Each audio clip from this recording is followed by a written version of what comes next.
A gente sabe como é que a banda toca nessa casa, a gente já fica desconfiado. Agora, para piorar, o Lula está pedindo sigilo dos vídeos do dia 8 de janeiro sobre o Palácio do Planalto.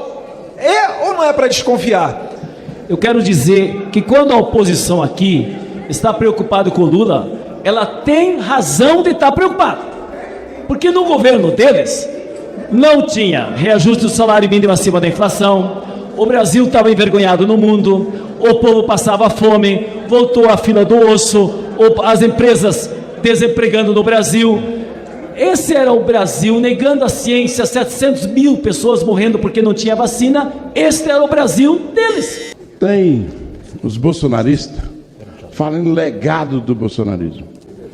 Um mês que os bolsonaristas entraram aqui nessa casa, destruíram praticamente toda a estrutura dessa casa. Chegou no Senado, repetiram a mesma coisa. Foi no Supremo Tribunal, destruiu tudo no Supremo Tribunal. Foi no Palácio, a mesma coisa. Esse é o legado dos bolsonaristas. É isso que eles construíram durante o período que eles ficaram no governo. É isso a prática dos bolsonaristas.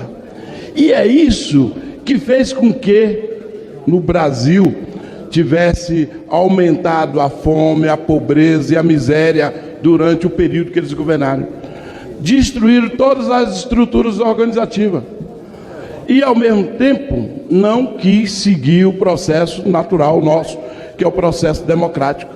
Queria construir um golpe e eles tentaram de todas as formas, tentaram de todos os meios, mas as nossas instituições, por ser muito forte no Brasil, nós conseguimos reverter e revertemos essa situação pela capacidade do presidente Lula, que reuniu com todos os governadores, que reuniu com todos os poderes, dialogou com a sociedade brasileira e nós estabelecemos novamente esse processo democrático, respeitando as urnas, respeitando a vontade do povo brasileiro, e por isso que nós vamos trabalhar nesses próximos 4 anos, combatendo a fome, combatendo a pobreza, a miséria, que esse foi o legado que Bolsonaro deixou, que nós vamos combater durante todo esse período, gerar emprego, desenvolvimento, atrair investimento para o nosso país, com muitas políticas públicas,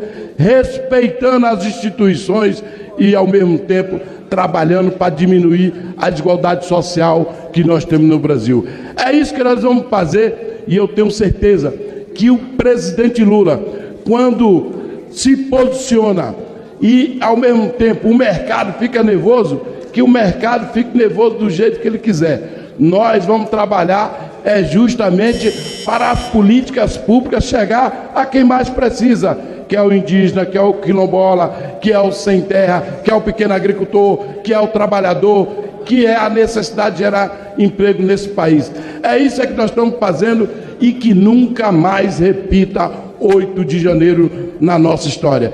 Que nós possamos trabalhar firme nesse próximo período, que os bolsonaristas não tenham coragem, que eles tenham vergonha de pronunciar. Concluída, deputado. De pronunciar ou construir aquilo que eles construíram no dia 8. Porque nós, povo brasileiro, sentimos envergonhados por ver aqueles atos de selvageria no Brasil e, ao mesmo tempo, querendo destruir a nossa democracia, a nossa pátria. Isso nós não podemos aceitar de forma nenhuma. Nunca mais que repita o 8 de janeiro. Todos os que também sempre acompanham pela TV Câmara, nós somos, enquanto seres humanos, a única criatura que tem um livre arbítrio. E é a única criatura, então, que tem que responder pelos seus atos. Como é que está a nossa turma lá? Porque gozamos do livre arbítrio. E hoje está fazendo um mês que invadiram aqui a sede do Poder Legislativo, do Poder Executivo e do Judiciário. Invadiram, depredaram, saquearam, e muitos ainda defendem a impunidade. O que nós esperamos é que eles respondam pelos atos criminosos. do fascismo, do vandalismo, do golpe, de mais uma tentativa de golpe, porque foi um ataque não só aos palácios e aqui o sede do Congresso, mas um ataque à democracia. Foi um ataque a cada cidadão que confia também na democracia, que depositaram votos de confiança. E a hipocrisia é tamanha que muitos colegas vêm aqui questionar as eleições, mas não questionam a sua própria eleição. Questiona a eleição do Poder Executivo, mas não questiona a sua própria eleição, que foi pelo mesmo processo.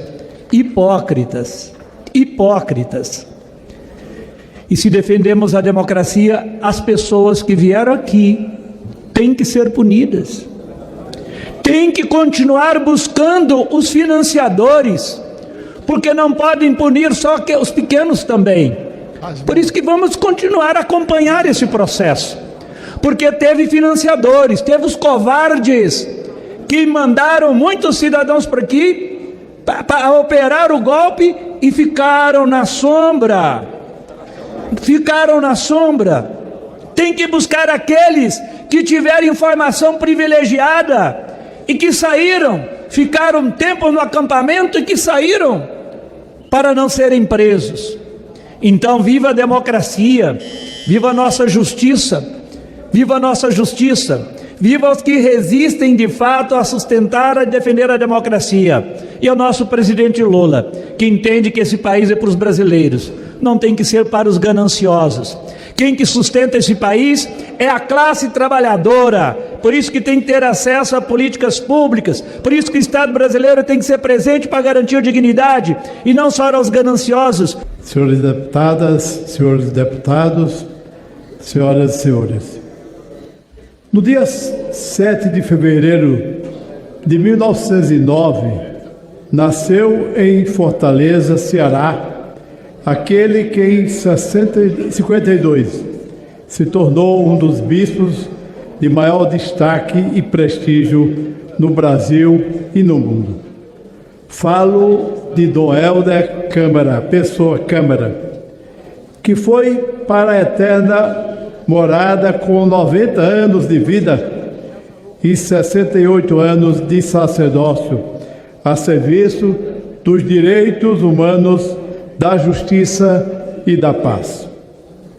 3 públicos-alvo de Dom Helder foram a igreja, uma igreja transformadora, uma igreja povo de Deus, uma igreja que cuida dos pobres, dos oprimidos, dos esmagados, dos jovens e também dos políticos, cobrando dele providências e dizendo que a missão deles é de servir e não de serem servidos. Neste ano que se inicia um novo tempo democrático em nosso país, quero deixar um ensinamento de Dom Helder Câmara, ou como é conhecido mundialmente, Dom da Paz. E ele diz, abre aspas, não fiquem fechados em seus confortáveis escritórios ou nas mansões de suas cidades. Visitem as pessoas onde elas estão, onde vivem, onde sofrem, nas favelas, nos bairros populares da América Latina, da África, da Ásia, do nosso país. E Dom Helder Câmara está em processo de canonização para ser considerado santo. E ele sempre dizia, todos nós somos irmãos. Todos somos irmãos porque corre nas nossas veias o sangue de Cristo, que nos resgatou para a liberdade e não para a escravidão. Por isso, senhor presidente, viva Dom Helder da Paz. Esta é minha homenagem como discípulo de um homem tão cheio de graça de Deus que foi Dom Helder Câmara. Era o que ia dizer, senhor presidente, pedindo que seja dada a publicidade do meio de comunicação desta casa.